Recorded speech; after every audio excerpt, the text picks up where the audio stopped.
મહેસાણાના કડીમાંથી ઝડપાયેલા યુરિયા ખાતરના મુદ્દાને લઈને મોટો ઘટસ્ફોટ થયો છે। ફેક્ટરીના માલિકો ખેડૂત હોવાથી સબસિડીવાળા યુરિયા ખાતરનો ઉપયોગ ફેક્ટરીમાં કરતા હતા। સમગ્ર મામલે નંદાસણ પોલીસ સ્ટેશનમાં ફરિયાદ નોંધાઈ। કડી તાલુકાના લક્ષ્મીપુરા ગામની સીમમાં આવેલી હોમશોપ નામની ફેક્ટરીમાં 9મી જાન્યુઆરીએ પોલીસે દરોડો પાડ્યો હતો। આ દરમિયાન યુરિયા ખાતરની 100 બેગ મળી આવી। તપાસમાં ઘટસ્ફોટ થયો કે સબસિડીવાળા યુરિયા ખાતરનો ઉપયોગ કેમિકલ બનાવવા માટે કરાતો હતો। ફેક્ટરીના માલિકો લાલભાઈ પટેલ અને કરણસિંહ પટેલ ખેડૂત હોવાથી તેઓ ખેડૂત ડેપોમાંથી યુરિયા ખાતરનો આ જથ્થો ખરીદતા બાદમાં તેનો ઉપયોગ ખેતી માટે નહીં પણ કેમિકલ બનાવતી ફેક્ટરી માટે કરતા। મહેસાણાના કડીમાંથી ઝડપાયેલા યુરિયા ખાતરના મુદ્દાને લઈને મોટો ઘટસ્ફોટ થયો છે।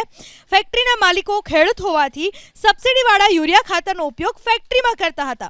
સમગ્ર મામલે નંદાસણ પોલીસ સ્ટેશનમાં ફરિયાદ નોંધાઈ। કડી તાલુકાના લક્ષ્મીપુરા ગામની સીમમાં આવેલી હોમશોપ નામની ફેક્ટરીમાં 9મી જાન્યુઆરીએ પોલીસે દરોડો પાડ્યો હતો। આ દરમિયાન યુરિયા ખાતરની 100 બેગ મળી આવી। તપાસમાં ઘટસ્ફોટ થયો કે સબસિડીવાળા યુરિયા ખાતરનો ઉપયોગ કેમિકલ બનાવવા માટે કરાતો હતો।